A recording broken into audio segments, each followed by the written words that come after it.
Hello, sorry it's been so long since doing a video. I've had a few comments of people wanting updates since having Theo.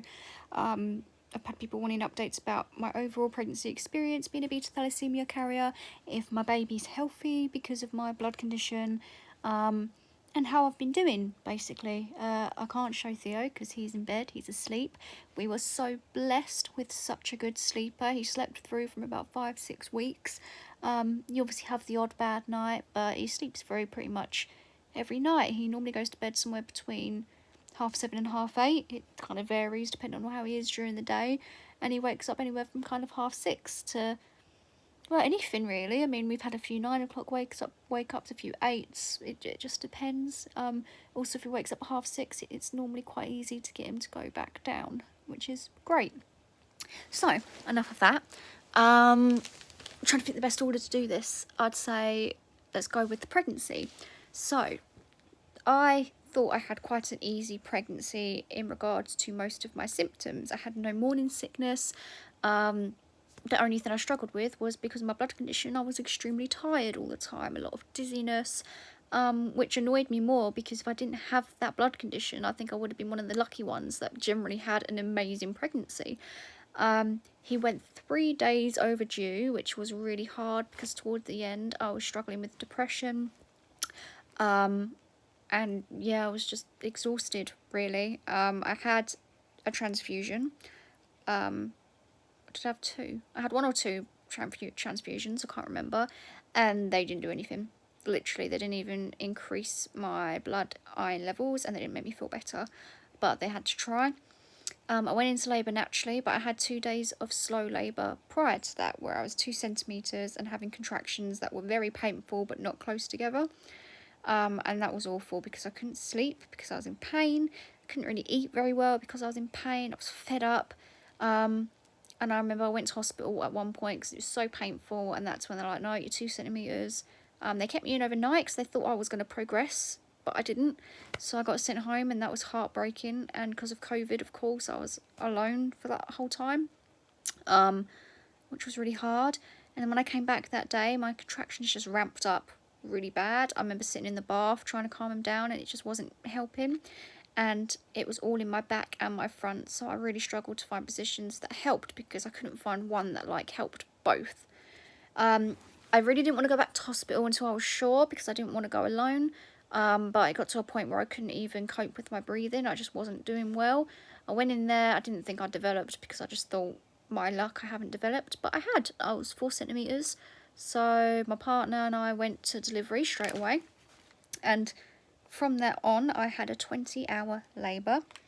I'm not going to get into loads of detail about it. I did have an epidural in the end because I was exhausted and I just wasn't progressing. And then towards the end, because I wasn't progressing enough, and his heart rate dropped, we had to go to emergency C-section, which was the most terrifying thing. I do not wish anyone to have that.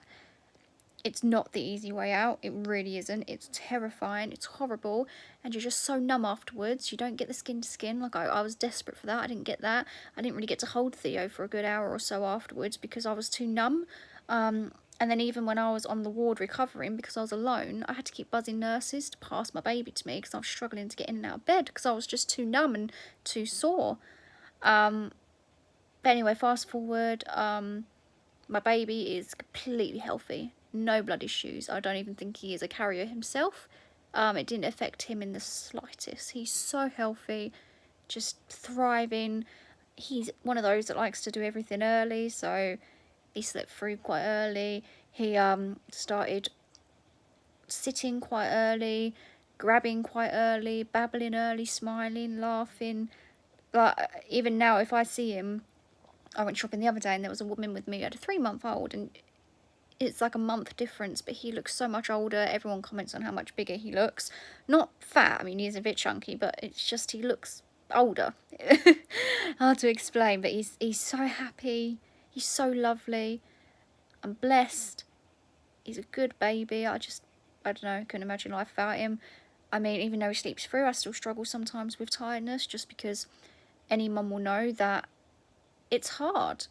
Being with a baby all day, it's exhausting, because you don't get that time for yourself anymore, which sounds really silly because you think when you're pregnant you would expect that, but I don't know, it's still a shock to your system. I struggled with postpartum depression afterwards. I'm still struggling a little bit, but nowhere near as bad. I was really bad to start with. Um, and it's something that is very, very common. I recognised the symptoms very early on, so I got help very early, which was good. I will say, if you think the slightest that you might be experiencing that, just talk to someone, because it's better to get the help sooner rather than later. I had I have an amazing partner. He was brilliant through all of that and still is brilliant. We'll share the night feeds when he was feeding. We take it in turns every day about getting up with him. So we each always get a lay-in every other day, which is nice, even though he works, which I just couldn't be more grateful for that. But yeah, I mean, that's what you guys wanted to know. Everything's fine. The beta thalassemia didn't get in the way. I mean, my iron's gone back to normal levels, but I'm still experiencing quite a lot of dizziness and tiredness, but there's not really much you can do about it. I've gone to the doctors and there's not, it's kind of just been like, oh, okay, well, it's something you're going to have to deal with, which is unfortunate. Especially when I am on my period. I have been getting my regular periods again. It's much harder. And it's also okay to have days where you're too tired to do anything. If you need to put your baby in his swing chair most of the day, that is fine. You can't be expected to do absolutely everything and entertain 24/7 every single day. And especially with this blood condition and how tired I do get, I do have days like that, and that's okay. He's still happy. He's still learning. He's still brilliant. So it doesn't matter. Something that people probably want to know is I chose to formula feed. I tried to breastfeed, but because of my postpartum depression, I couldn't. I'd done 2 days. I even went back to hospital to get extra help, and they even said to me that they don't think I should be breastfeeding because my mental state wasn't there. I'd breastfeed and cry at the same time, and it just wasn't good. And I have to admit, when we went to formula, it did help a lot with the sleep, because obviously your partner can help you. And my partner loved doing that because he felt more of a bond that he was able to feed him. And tell you what, he drinks a lot of milk, so I'm pretty happy that I decided to do that in the end. But of course, if you can breastfeed, that's amazing. Like, that's just amazing that you can do that. I just couldn't. I did try. I bought everything like while I was pregnant to breastfeed, and I didn't get to. So it's one of those things, I guess. But yeah, so that's how things have been going.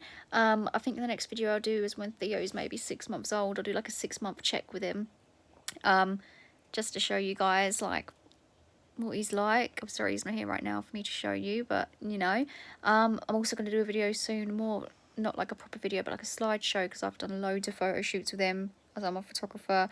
I've done his own newborn shoots, which is amazing, because obviously during COVID you couldn't get newborn photo shoots done at the start because there wasn't photographers. So I was very blessed that I was able to do that myself. So I will show you guys that. Comment down below any other questions you have and I'll answer them. But all okay here. Bye guys.